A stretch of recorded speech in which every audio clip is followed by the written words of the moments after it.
Imagine a city, the pride of an empire engulfed in flames. Welcome to our channel, where today we're stepping into a time machine, back to 64 AD. Picture this. Rome, a city of splendor, is about to face one of the most catastrophic events in history, the Great Fire. And at the center of this fiery saga, none other than Emperor Nero, a figure shrouded in mystery and controversy. Did he really set his own city ablaze? Hold on to your seats as we unravel a tale of fire, intrigue, and mystery that has baffled historians for centuries. Was the Great Fire an accident, a desperate act of a mad emperor, or a conspiracy lost in the ashes of time? Join us on this epic adventure as we piece together the events of that fateful summer night. Before we start our journey, please subscribe to our channel and hit that bell icon.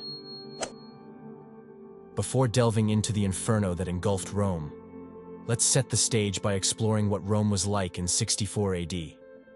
This was an era of opulence and grandeur, where the Roman Empire stood at the zenith of its power, culturally and politically.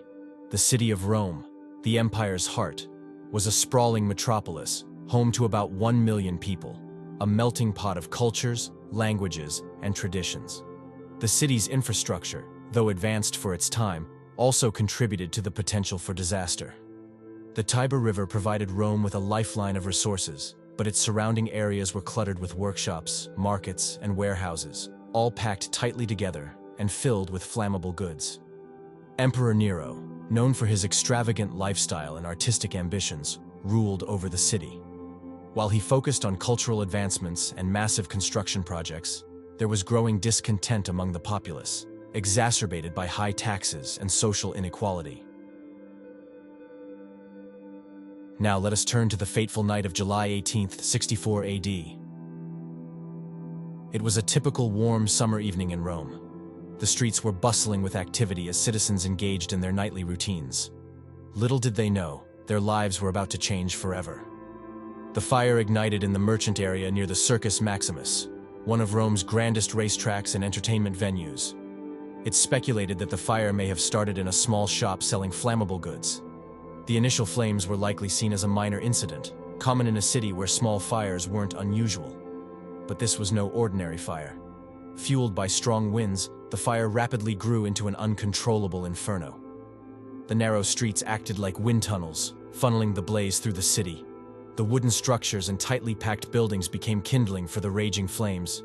Residents scrambled to save themselves and their belongings, but the fire was too fast, too fierce.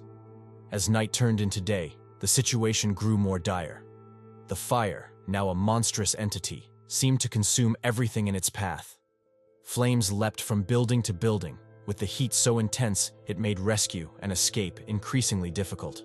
The Roman firefighters, using their limited resources, struggled in vain to control the blaze. By dawn, a significant portion of Rome was alight. The sky turned a hellish red, and smoke billowed into the air, visible for miles. The once mighty city of Rome was now at the mercy of an all-consuming fire, a fire that would mark one of the darkest chapters in its history. Make sure to subscribe and press the like button to join our community of history enthusiasts. And don't forget to hit the bell icon. Your support keeps history alive on our channel. As Rome burned, Emperor Nero was not in the city. He was at his villa in Antium. Contrary to the infamous legend that he fiddled while Rome burned, historical records suggest that upon hearing the news of the fire, Nero rushed back to the city to coordinate relief efforts. Upon his return, Nero took immediate action. He opened the Field of Mars, Agrippa's public buildings, and even his own gardens to provide shelter for the homeless. He arranged for food supplies to be delivered to prevent starvation among the displaced populace. These actions paint a picture of an emperor deeply concerned for his city and its people, quite contrary to the cruel, indifferent ruler often depicted in popular lore. Nero also took measures to halt the spread of the fire. He brought in fire feeders and even used his own guards to create fear breaks, demolishing buildings in the fire's path to prevent it from spreading further. Despite these efforts, the fire continued its devastating course. Amidst this chaos, Nero's response was multifaceted. While he focused on immediate relief, he also began planning the city's reconstruction. envisioning a new Rome with wider streets and buildings made of fireproof materials. But these noble intentions were overshadowed by rumors that began to circulate, suggesting that Nero himself had started the fire. These rumors were fueled by Nero's subsequent actions. After the fire, he seized a large area of the devastated city for his new palace, the Domus Aurea.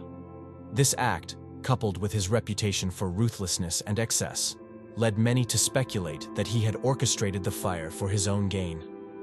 Whether these accusations were true or mere political propaganda remains a matter of historical debate. As the flames of the Great Fire continued to consume Rome, the extent of the devastation became increasingly apparent. The fire, which raged for 6 days and 7 nights, left a trail of destruction that was unprecedented in the city's history.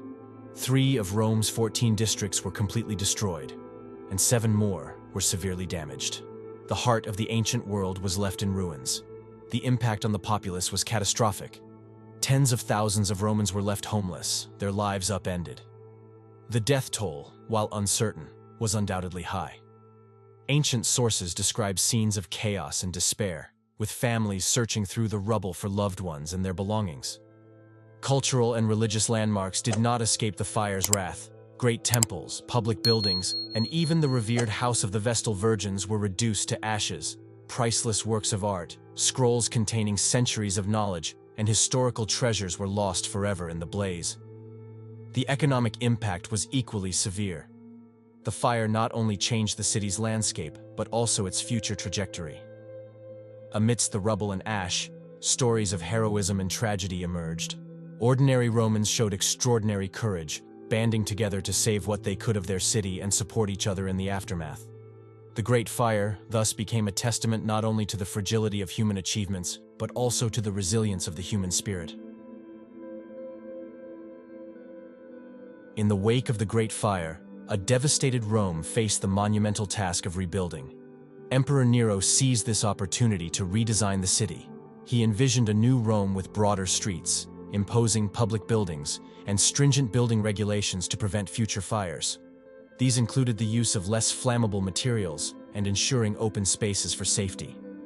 Nero's ambitious urban renewal plan included the construction of the Domus Aurea, an opulent palace complex that became synonymous with his rule. While this project showcased Nero's architectural vision, it also fueled public resentment, as many believed he had exploited the tragedy for personal gain. Reconstruction efforts were not just about rebuilding structures. They were about restoring the spirit of a city and its people. Despite the trauma and loss, Romans displayed remarkable resilience. They worked tirelessly, often with limited resources, to bring their city back from the brink of despair. The rebuilding of Rome also had a significant economic impact. Nero implemented tax relief measures to aid in the recovery, but also had to find ways to fund the massive reconstruction. This led to increased taxation in the provinces, which, while necessary, added to the emperor's unpopularity. In the aftermath of the Great Fire, a swirl of rumors and conspiracy theories emerged, centering on one pivotal figure, Emperor Nero. The most persistent of these was the claim that Nero himself had started the fire. According to some ancient sources, this act was to clear space for his grandiose architectural projects, particularly the Domus Aurea. But how credible are these accusations? Contemporary historians like Tacitus and Suetonius offer conflicting accounts. Tacitus admits the lack of direct evidence linking Nero to the fire, though he describes the emperor's subsequent conduct as opportunistic. Suetonius and Cassius Dio, on the other hand, were more direct in their accusations, though their accounts were written decades after the event, which raises questions about their reliability. Modern historians offer varied perspectives. Some argue that blaming Nero is too simplistic and ignores the complex socio-political context of the time. They suggest alternative explanations, such as an accident exacerbated by poor urban planning, or even a deliberate act by dissidents to destabilize Nero's regime. Another aspect to consider is Nero's popularity. While he was unpopular with the Roman elite and Senate, he enjoyed considerable support among the lower classes. This support base may have been a reason for the elite to propagate rumors against him, painting him as a tyrant who would go to any lengths for his personal desires. The Great Fire of Rome, therefore, becomes a historical puzzle. Was it a tragic accident? A political sabotage? Or the result of imperial megalomania? This mystery continues to fascinate historians and laypeople alike, offering a glimpse into the complex interplay of power, propaganda, and public opinion in ancient Rome. The Great Fire of Rome marked a turning point in Emperor Nero's reign, setting in motion a series of events that would lead to his downfall. While the immediate aftermath saw Nero as a figure of relief and reconstruction, the lingering rumors about his role in the fire significantly tarnished his image. Nero's subsequent actions did little to quell the suspicions. His lavish lifestyle, eccentric public performances, and the construction of the Domus Aurea on the fire-ravaged land were perceived as self-indulgent and insensitive to the plight of his subjects. These acts widened the gap between Nero and the Roman elite, eroding his support among the influential classes. Political turmoil soon followed. The years after the fire saw increased conspiracy and rebellion against Nero's rule. The Pisonian Conspiracy of 65 AD, a plot by high-ranking senators and officers to replace Nero, although unsuccessful, was a clear indication of his weakening grip on power. By 68 AD, the situation had escalated. Rebellions broke out in Gaul, Hispania, and finally in the Praetorian Guard, the emperor's own bodyguard. These uprisings signified a loss of control and confidence in Nero's leadership. The Senate declared him a public enemy, and Nero, facing a grim end, chose to take his own life. Nero's death marked the end of the Julio-Claudian dynasty and ushered in a period of civil war and instability. His reign, once characterized by grand ambitions and artistic pursuits, was ultimately overshadowed by tragedy, controversy, and political strife. The legacy of Nero, forever intertwined with the Great Fire of Rome, remains one of history's most complex and debated topics. Did Nero burn Rome? The evidence is inconclusive, but his name remains synonymous with the catastrophe. As we delve into history, we often find more questions than answers. Thank you for joining us on this historical journey. Remember to like, share, and subscribe for more fascinating stories from the past.